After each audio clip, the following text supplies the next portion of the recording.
आता पाहूया लोकसभेच्या महासंग्रामासंदर्भातल्या टॉप 9 बातम्या।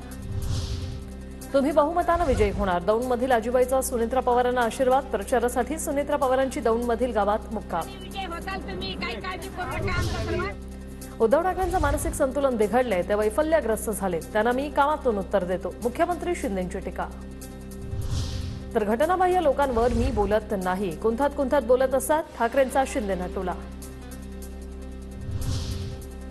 नांदेडमध्ये झालेला चिखल साफ करून टाका, उद्धव ठाकरेंचा भाजपचे खासदार आणि प्रताप पाटील चिखलीकरांवर निशाणा।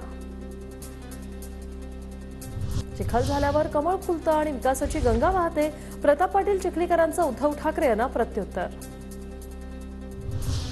साताऱ्यासाठी चारित्र्य संपन्न उमेदवार मिळू शकत नाही, हे दुर्दैव, शशिकांत शिंदेंच्या उमेदवारीवरून उदयनराजेंचा शरद पवारांना टोला।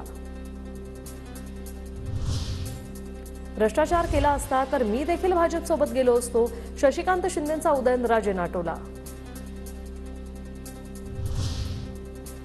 मोदींवर विश्वास ठेवू नका, 4 जून नंतर ते पंतप्रधान नसतील, संजय राऊतांचं भाकीत।